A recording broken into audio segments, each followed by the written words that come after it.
Welcome everybody, this is Ghostware38, and today I'm bringing you another Shadow video. Today we're going to be looking at a couple books from the Shadowed Circle fan magazine.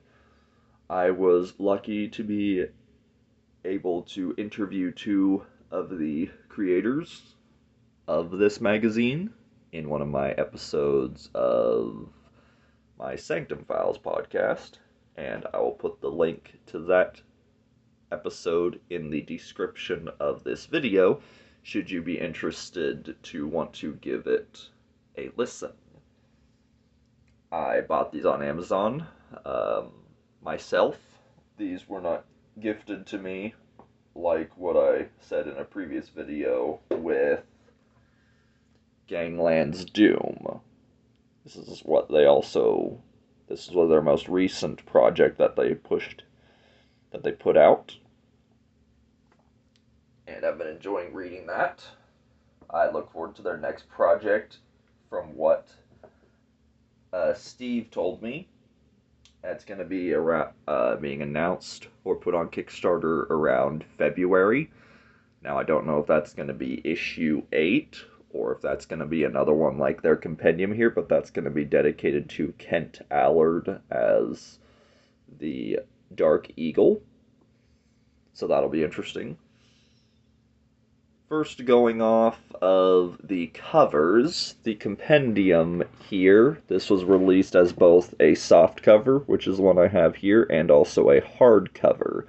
I will be putting a picture of that in the description of the video. If I can find it, I'll put a link to the file. Or I'll try to see if I can get my editor to put a picture of it in the video. It's this one.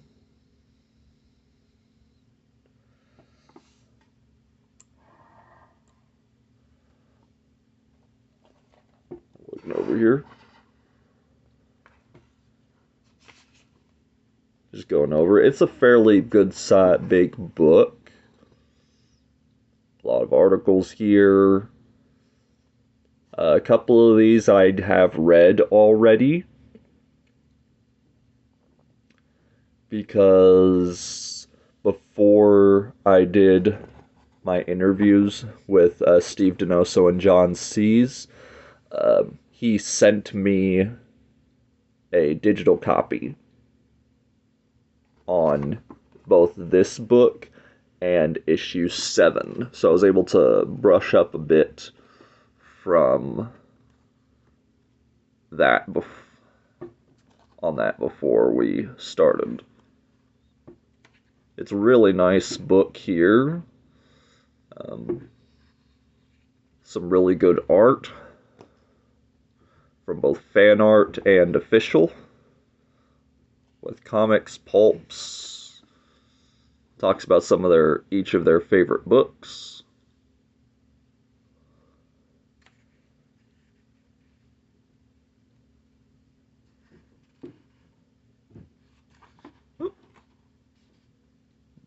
Nice picture there of Doc Savage in the shadow.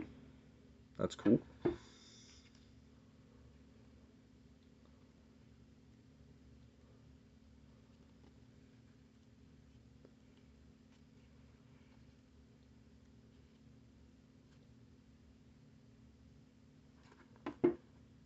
The Television Pilot by Sam Oakley.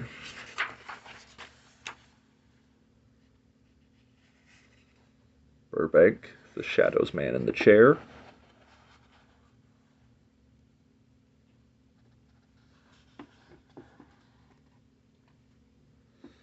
Their full cover there from the first issue, or picture of their first issue.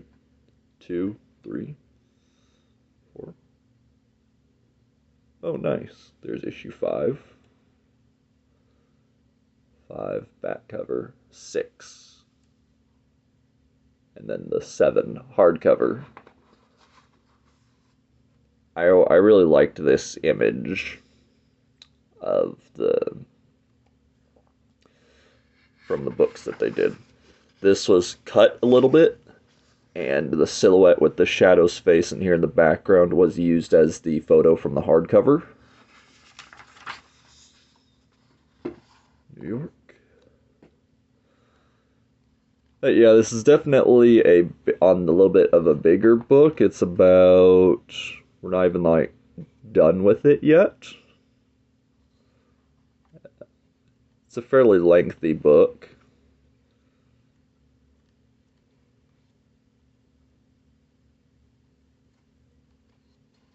Oh, okay. Show Amazing Sanctum Books Index. So good for reference. Bruce Eliot, Theodore Tinsley's books.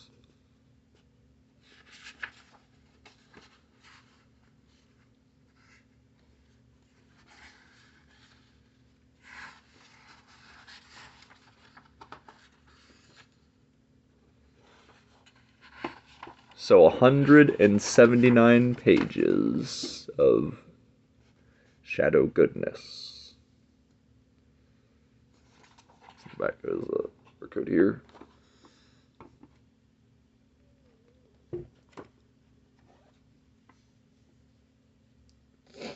One article that stood out to me, excuse me, was a 20-somethings article about on the shadow. It was someone that was written by somebody in my age group, which I was really happy to see that there were both still new Shadow fans or people getting interested in the character. Basically, he talked about how he was introduced through the movie, just like how I was, and then he proceeds to build or go from there. I won't read you the article verbatim. I'd highly recommend you read it for yourself. The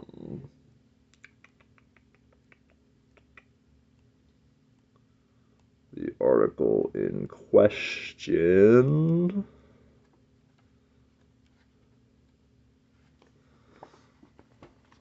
Under 30, a 20-something's relationship with the shadow, by Russell Moran, page 35.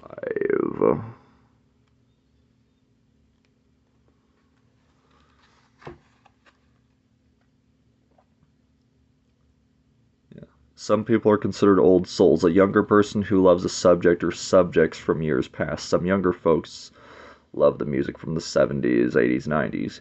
Some love old movies, TV shows, video games, toys, usually passed down from their parents or grandparents. As a child of the 90s, I fell into all of those categories. There's one character in particular that I loved as long as I can remember. A character few of my generation and beyond remember or recognize. Yep. I was born in late 93. I'll be 28 this December. Talks about his love of some other things. She might bring Jimmy to the retail store, Big Lots, to buy me an action figure. Just one trip in particular.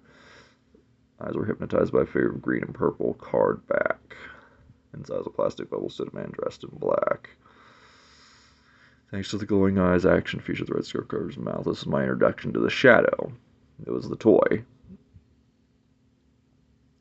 The Kenner shadow figures were, for the 94 film, were my gateway drug into the world of pulp. I had 3 shadows growing up: the aforementioned basic shadow, the transforming shadow Lamont Cranston figure, and the translucent ambush shadow, the invisible shadow figure.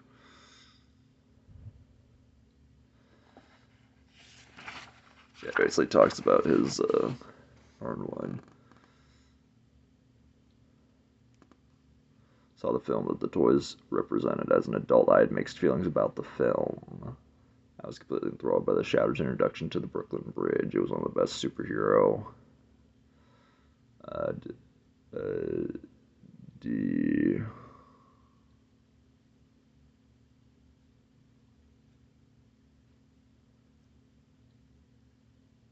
some of the best superhero D something, and then but debut scenes in the film. I was terrified by love with animated knife.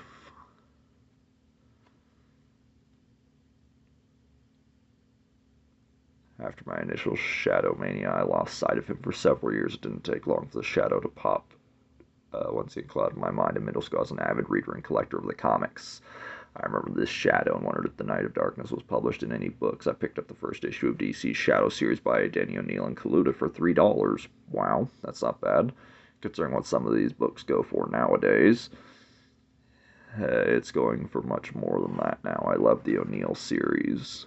In high school, I finally started to dig into the roots. I learned about the pulps, the radio show, thanks to Tolman and the Sanctum books. And he just goes on. He talks about it more. He says, I'm now 28 and the Shadow's still a big part of my life. I own a complete set of the Kenner figures, several of the pulp double novel reprints, the 12-inch Shadow figure, which I also showed off on in one of my shorts.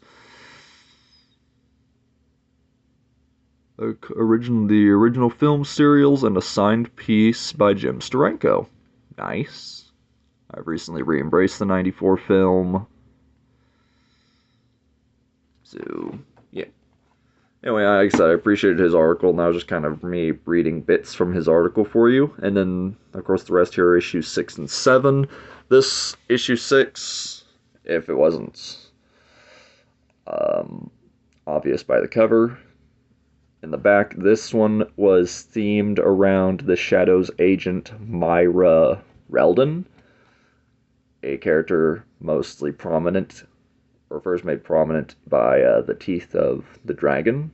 A really, really nice art for both the front and back cover. And I like the cover design. It's very pulp reminiscent of the for the magazine. Honestly, like if they'd have made a story like this in the back, I could definitely see that this would fit.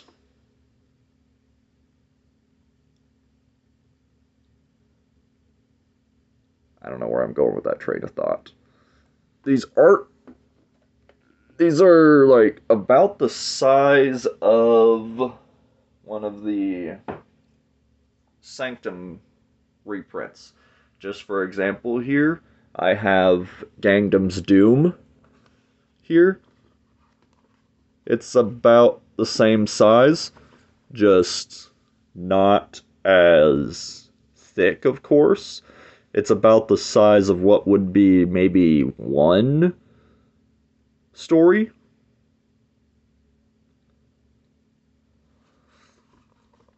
So these will display nicely side by side. Off to the side. I skimmed through 2 articles in this one. I read this one a little bit yesterday. Going inside here.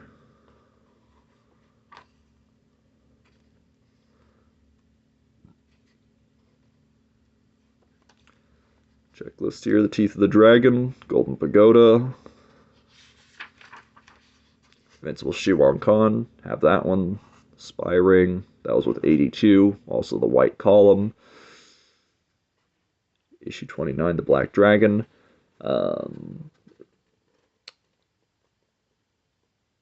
No, that one was the Devil Master. That's volume 29. There's also significance to that one as well, because that was also a callback to the Adam West Batman, because there was a gimmick with like the huge typewriters and like oversized death trap gimmicks. The reason I also bring up Batman is because I am still working on my podcast episode, and I'm going to be talking about the comparisons between the Batman and the Shadow.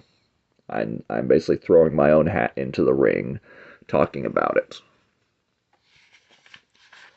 Side tangent. Yeah. Mystery of the Jade Dragon, also 118. And Return of the Shadow. In the checklist here, they also tell you which Sanctum books these were reprinted in as well for the stories. Alternate covers for what would be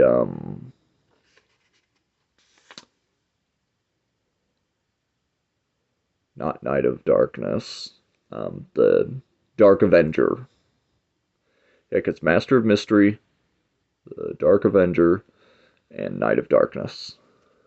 Could be wrong, though.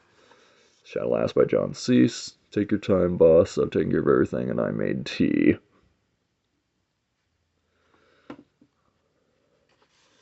The Death of Margot Lane. Need to go back and reread this.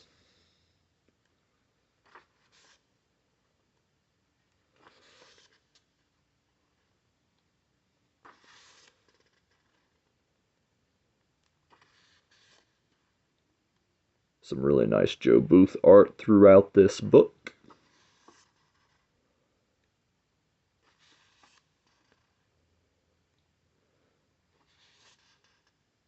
There's a reference to Myra Reldon in The Shadow Strikes, but it turns out it's they don't really show her character. It's more or less it's a pen name used by Margot Lane. So yes, she's in it. She's in it, but in name only, which is unfortunate because the character does actually appear in some other media, mostly being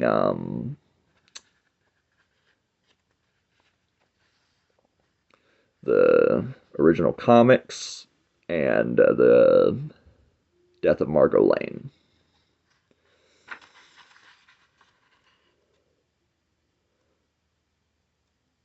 Master of Chinatown. Night 4 Chinatown fights back after the Devil's Master.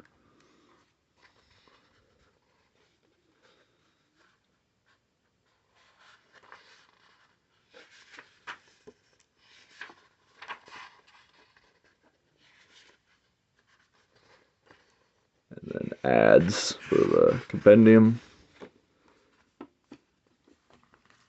And then here's issue 7, back cover, some foreign, couple foreign copies, Canadian.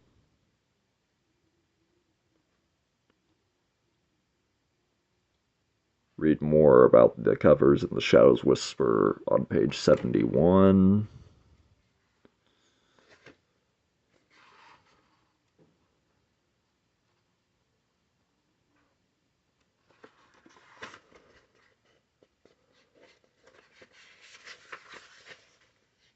It's just an article here towards basically the very back of the book.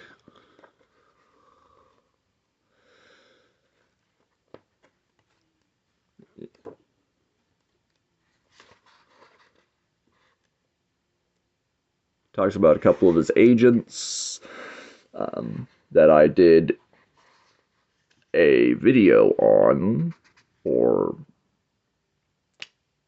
no, I mentioned his agents in a previous pulp video, or podcast episode. I briefly mentioned some of them.